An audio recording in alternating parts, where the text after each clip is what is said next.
السلام عليكم، مرحبا بكم في فيديو جديد على القناة. كنتمنى هذا الفيديو يلقاكم في احسن الاحوال وصحة جيدة. مبروك وباشركم، الله يدخل عليكم سيدنا رمضان بالصحة والسلامة باش كتمناو يا ربي وانتم والحباب ديالكم.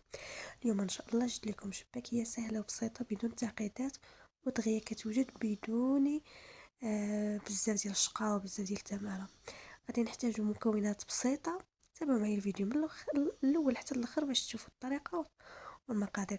هنا كنحتاجو اللوز اللي يكون طحنا وغربناه، الدجاج اللي يكون طحنا وغربناه، حبة حلوى النافع طحنا وغربناها، خميرة حلويات وخميرة ديال الخبز، القرفة، الزبدة اللي نكون دوبتها مزيان حتى حيد من هذاك الحليب كتطلع لينا نوازيط هكا، الخل، الزيت البلدية، واحد نص كاس ديال المزهر اللي نكون درت فيه واحد الطويمه ديال الزعفران او حبوب ديال الزعفران، بيضه فقط.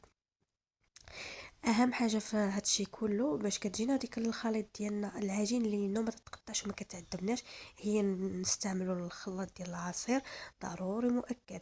كنديروا فيه جميع السوائل كلها وكنطحنها مزيان حتى تنحس داك الخليط ولا عندي يعني املس باش ما يعذبنيش في العجينه وما يعذبنيش في التشباك. هنا كنحتاجوا واحد الكيلو ديال الدقيق الابيض من النوع الممتاز، والكميه دائما على حسب الاختيار وعلى حسب افراد الاسره وشحال نتوما بغيتو ديروا كتير كتضاعفوا الكميه، بغيتو ديروا داكشي قليل كتقسموا الكميه على جوج. هنا صافي كنبدا نعجن، كنلوح واحد شويه ديال الملحه تصحيح الذوق، وكنبدا نعجن هكا. خاص ضروري العجينه ديالنا تطلع لينا قاصحه، ما تكونش مرخوفه. صافي كنبدا نعجن في داك الشيء كامل. هاد الكميه اللي عطاتكم يعني كتجيكم العجينه هي هذيك. الا جاتكم العجينه شويه جاريه راه كتزيدوا عليها شويه دقيق، كانت شويه قاصحه راه كتزيدوا عليها مزهر هكاك وكتعجنوا. كنحصلوا على هاد العجين هكا كنقوروه على 5 كويرات وكنخليوها ترتاح، ضروري مؤكد يعني تخليو الشباكي ديالنا ترتاح باش كتجيكم واحد النتيجه زوينه. هذا بالنسبه للمبتدئات. صافي نغطيو دوك الكويرات ديالنا وكنخليهم يرتاحوا حتى كنحس بهم راهم كيرتاحوا، وندوزو المرحله الثانيه ديال نطوي الشباكيه.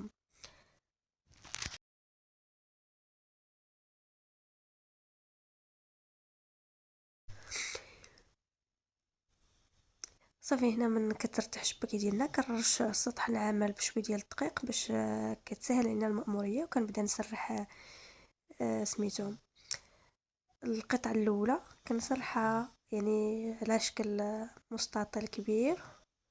كنبقى غاديه هكا. ضروري من هاد العمليه تقدروا تستعملوا الماكينه او تقدروا تستعملوا الدلاك، انا صراحه كنفضل الدلاك حيت بسرعه ما فيش بزاف ديال التعقيدات، وخصوصا الا طحنتوا المكونات يعني الا درتهم في الكاس ديال العصير الصراحه كتجي العجينه رائعه وما كتعذبكم ما تعذبكمش في التشباك. اوف صافي كندوز المرحله الثانيه وكنبدا من كنسالي الكميه ديالنا كامله من هاد كنورقو هكا. كندوز للمرحله الثالثه ديال التقطاع والتشباك. الطريقه ديال التشباك راني حطيت لكم فيديو بدون تسريف، فيديو شورت، وانا غادي نرجع نحطو لكم.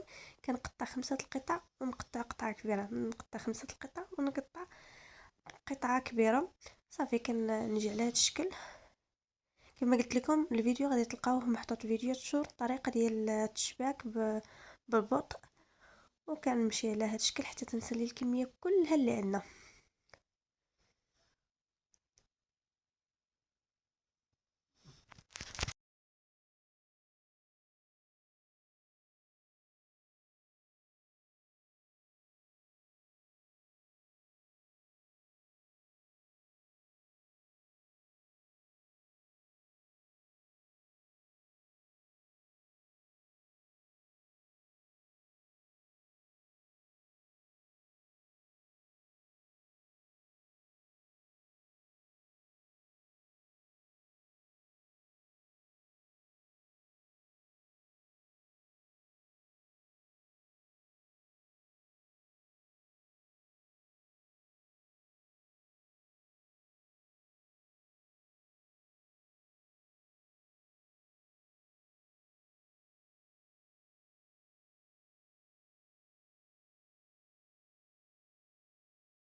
صافي هنا كندوز للمرحلة الأخيرة اللي ناخد المقلة كندير فيها الزيت، وكناخد العسل اللي كنت صايبت معكم. غادي نحط لكم الفيديو كيستاهل حتى هو تجربوه صراحة كيجي رائع. يستاهل تجربوه من طبيعة الحال. كناخد شي شبكة ولا شي كسكات كنحطو على جنب، وجيجلان تيكون باقي حبوب، وكنبدا نقلي يعني في الشبكية ديالنا على نار مهيلة، وانا كنقلي وانا حاضيه معاه كنقلب. ضروري ما تغفلوش عليها باش كطيب لينا الشبكية ديالنا من الداخل، ماشي غير تحرق لينا من الفوق وتبقى خضره من الداخل. ضروري مؤكد هاد العمليه يعني تتبقى واقفين حدا الشباكيه وانتم تتقلبوا في نفس الوقت. العسل يعني بلا ما تذوبوه بلا ما والو، حيت باش يلصق لينا داك العسل في الشباكيه ديالنا، هو اصلا تسخني ديال الشباكيه تخليه يذوب مع الوقت. انا نقصت من الكميه ديال العسل باش ما نخسرهاش كامله، باش نستعملها في حوايج اخرين كندير غير نص الكميه، وفين ما احتاجت راه كنزيد العسل ديك الساعه. صافي كنبقى غادي على هاد الشكل حتى تنسال الكميه ديالنا كلها، كنطيبها وكنحصل على واحد اللون ذهبي. عاد كنغطسها في العسل نخليها تشرب واحد شويه، واحد 5 دقائق. كل كميه وكميه اللي نكون قليت غادي نخلي الكميه الاولى تتشرب في العسل حتى نشوف بلا الكميه الثانيه ديال الشباكيه تحمرات لينا. عاد كنحيد الاولانيه اللي من العسل ونديرها في الكسكاس ولا في شي شبكه، ونرش عليها شويه جيجلان حبوب، وكنبقى غادي على هكا.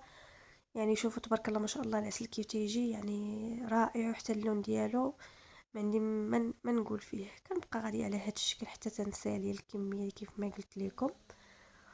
صراحه الا قسمتو يعني الخدمه ديال الشباكيه عجنتو في الليل وشبكتو خليتوها ترتاح حتى الغد، منها الشباكيه كتجي زوينه، ومنها حتى نتوما ما كتحسوش بتماره وب يعني التماره ديال التشباك والدليك.